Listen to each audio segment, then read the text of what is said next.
안녕하세요, 알렉스입니다. 네, 오늘 이렇게 또 주말에 촬영을 시작하게 되었습니다. 이제 학교 수업한 지가 2주가 돼가지고 약간 이제 적응 좀 지난 것 같고, 네, 컨디션도 오늘 괜찮고 한번 해보겠습니다. 오늘 그 기술에 대한 얘기를 해보고 싶어요. 기술 번역에 대한 얘기를 수업 시간에 다루고 기계 번역 이런 얘기를 다루면서 좀 생각이 들어서 그런 얘기 해볼 거고 제 채널에 처음 오신 분들을 위해서 잠깐 소개를 드리자면 저는 대학에서 영화 연출을 전공하고 아트 다큐멘터리 회사에서 일을 하다가 그때부터 이제 영어를 조금씩 사용하기 시작했고요. 그러면서 소방 공무원을 하면서 소방 공무원들이랑 영어로 된 자료들을 같이 번역하고 연구하고 어떻게 하면은 더 뭐 불을 잘 끌 수 있을까 이런 연구를 했겠죠. 네, 그런 거 하면서 영어 공부하다가 이렇게까지 영어 통번역사로 아예 전직을 하게 된 알렉스라고 합니다. 네, 그러면 오늘 이제 기술 번역에 대해서 기계 기술에 대한 얘기를 해보고 싶은데 일단 수업이 번역 기술, translation technology 그런 과목이에요. 거기에서 이제 실제로 그 우리가 캣툴이라고 해가지고 그 컴퓨터 뭐 클라우드라든지 아니면 저장 장치에다가 나의 번역 경험이라던가 그런 데이터를 쌓아놓고 그거를 어떻게 보면 내 메모리를 외부화 시켜 놓는다고 해야 되나? 그런 느낌으로 해가지고 번역을 경험을 쌓으면 쌓을수록 더 수월해지게 만들고 그런 데이터베이스를 만들고 뭐 레퍼런스를 만들고 그런 시스템을 배우는 수업인데 그게 이제 그거는 실습 시간에 튜토리얼 시간에 하는 거고 그다음에 렉처 시간에 그런 토론 같은 거를 좀 하더라고요. 책을 읽고 오거나 아니면 글을 읽고 오게 해서 관련된 거를 이번에 이제 했던 게 디지털 디스럽션? 디지털 디스럽션. 디지털이 가지고 있는 어떤 파급력? 이 disrupt이라는 동사가 어떻게 보면은 그 파괴한다라는 걸로 한국어로 쓰이면은 좀 부정적인 뉘앙스로 이해되는 경우가 많을 수도 있는데 이게 disruptive innovation 이런 식으로 해가지고 약간 긍정형으로 쓰일 때도 있거든요. 판도를 아예 뒤집는다?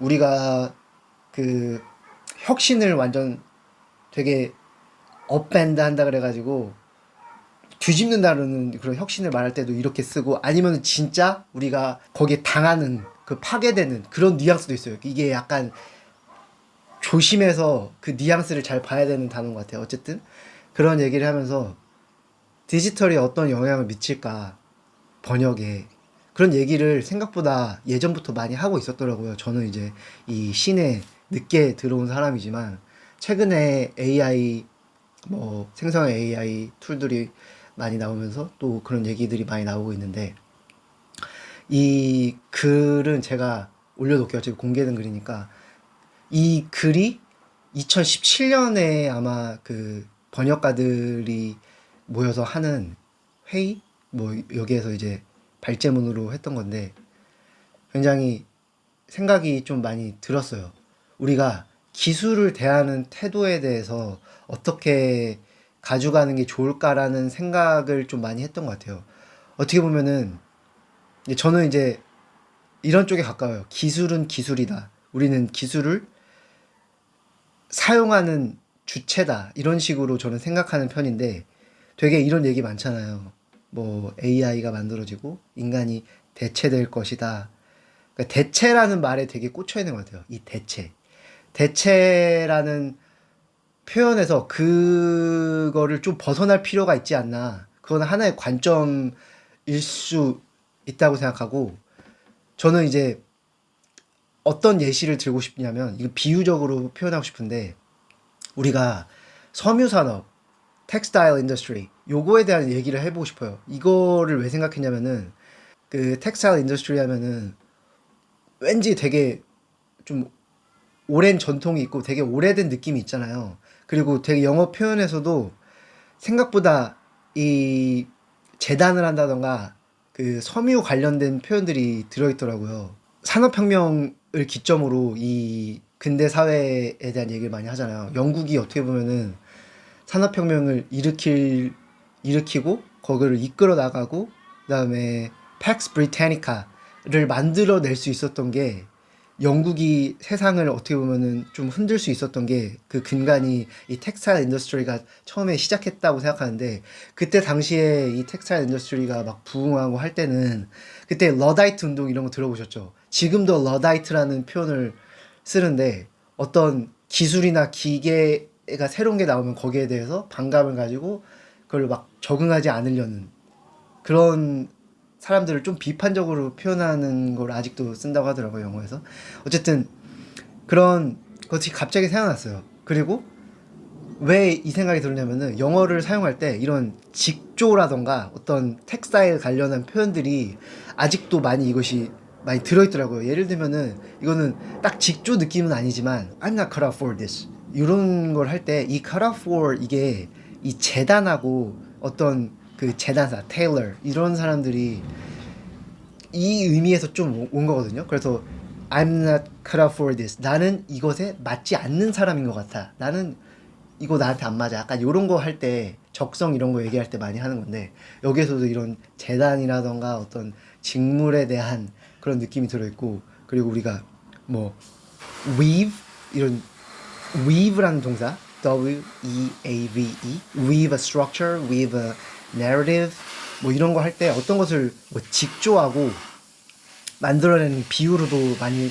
사용하잖아요. 그리고 the fabric of society 이런 거 할 때도 되게 촘촘한 사회 같은 걸 표현할 때도 이런 직물에 대한 비유를 쓰고 어떻게 보면은 이 텍스타일 인더스트리라는 것이 우리 삶에 되게 지금은 이미 깊이 있게 들어왔고 근데 불과 한 3,400년만 전만 해도 되게 새로운 신기술이었고 막 러다이트 운동이 일어날 정도로 사람들이 굉장히 반감을 가졌던 기술인데 어떻게 보면은 알게 모르게 이렇게 우리 삶 안에 들어와 있다? 이것이 좀 재밌었던 것 같고 그래서 이런 맥락을 모르고 이걸 사용해도 되지만 근데 이게 되게 재밌다고 생각했어요. 아까 말씀드렸던 뭐 cut out for, weave a structure, weave a native, the fabric of society 이런 표현들 이런 것들을 가지고 갈 때 아 이런 맥락을